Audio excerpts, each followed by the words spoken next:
नमस्कार, मैं हूं कृष्णा उपाध्याय और आप देख रहे हैं IBN 7 भारत। होमगार्ड जवान 8 मार्च से विधानसभा के समक्ष पुंदाग में धरने पर बैठे हुए हैं।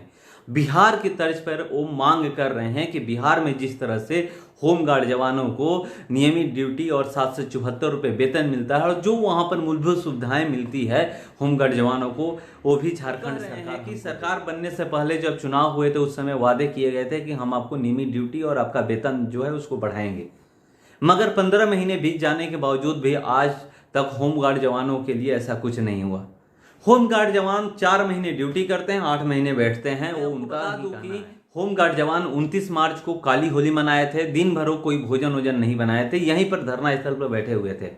1 अप्रैल को होमगार्ड जवान मशाल जुलूस निकालते हैं, वहां पर बीच में प्रशासन उनको रोक देती है और कहती है कि हम आपकी जो मांग है हमको आप लिखित तौर पे दीजिए, हम सरकार के पास पहुंचाएंगे। होमगार्ड जवानों की मांग सरकार के पास जाती है। वो अल्टीमेटम उसी दिन देते हैं कि अगर 4 अप्रैल तक सरकार हमारी मांग नहीं मानेगी तो हम 5 अप्रैल को जेल भरो आंदोलन करेंगे। 5 अप्रैल को 12 बजे से जेल भरो आंदोलन की रणनीति बनती है कि 12 बजे से जेल भरो आंदोलन होगा। मैं आपको बता दूं कि उससे पहले ही होमगार्ड जवानों को वार्ता करने के लिए जो प्रतिनिधि है वो सरकार से वार्ता करने के लिए जाती है। उससे जो वार्ता सफल वार्ता होता है, होमगार्ड जवानों के चेहरे पर मुस्कान दिखाई देता है कि जो आज का जो वार्ता हुआ है सफल हुआ है, क्योंकि एक वेतन को छोड़ दें तो उनकी सारी मांगे मान ली जाती है। होमगार्ड जवान उसके बाद कहते हैं कि आप हमको लिखित तौर पे दीजिए कि जो क्या क्या हमको दिया जा रहा है। उसके लिए होमगार्ड जवान आज भी बैठे हुए हैं। 5 अप्रैल से लेकर के आज 7 अप्रैल हो गया, आज भी होमगार्ड जवान अभी भी धरना स्थल पर बैठे हुए हैं। 6 तारीख को होमगार्ड जवान दिन भर झारखंड मंत्रालय में जो उनका प्रतिनिधि मंडल है वो बैठा रहा। 7 तारीख आज भी वहां पर प्रतिनिधि मंडल होमगार्ड जवानों का बैठा रहा। अभी तक उनको लिखित तौर पे ऐसा कुछ नहीं मिला है कि जिससे ये सामने आए कि उनको क्या क्या मिल रहा है, उनकी जो मांग है उसमें क्या क्या सरकार उनको दे रही है। मैं आपको बता दूं कि उससे पहले ही होमगार्ड जवानों को लेकर के आज फिर एक बार वित्त मंत्री रामेश्वर उरांव एक बयान दे रहे हैं। आइए हम आपको सुनवाते हैं कि वो क्या होमगार्ड जवानों को लेकर के बोल रहे हैं। है ना कि होमगार्ड कोई ऑल इंडिया सर्विस तो है नहीं। हर प्रदेश की अपनी परिस्थितियां होती हैं, अपनी वित्तीय स्थिति होती है।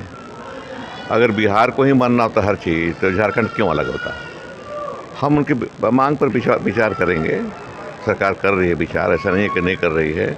अपने लोग हैं, हमारे लोग हैं वो, और बरसों से काम कर रहे हैं, करेंगे। लेकिन जीत बेकार है। इस तरह का दरखास्त दे दिए, मांग किए हैं, सरकार विचार का एक दिन तो होता नहीं है। और ये कहना कि हर जो बिहार में हुआ, बिहार में बाढ़ आती है तो यहाँ भी बाढ़ लगा, कह सकते हैं कि मिसयूज होता है, वो नहीं होना चाहिए। अभी इतना ही कहेंगे हम। लेकिन होमगार्ड को तो ऐसा नहीं देखे हैं हम कि हम भी नौकरी में रहे हैं, पुलिस में रहे हैं। होमगार्ड के साथ अभी भी तैनात हैं हमारे होमगार्ड के लोग हमारे साथ में। कोई घर के काम तो कराता नहीं है, ड्यूटी कराता है, पहरेदारी की ड्यूटी कराया जाता है, ऐसा तो नहीं है। तो आपने वित्त मंत्री रामेश्वर उरांव का बयान सुना कि वो साफ तौर पे कह रहे हैं कि क्या बिहार में बाढ़ आता है तो झारखंड में भी बाढ़। जब जाहिर होता है कि उनका यही कहना है कि हम उनको वो मूलभूत सुविधाएं नहीं दे सकते हैं जो बिहार में होमगार्ड जवानों को मिल रही है। अब देखने वाली बात होगी कि सरकार कब होमगार्ड जवानों को लिखित तौर पे देती है कि आपको क्या क्या मूलभूत सुविधाएं मिल रहा है, सरकार आपकी क्या क्या बातें मानी है।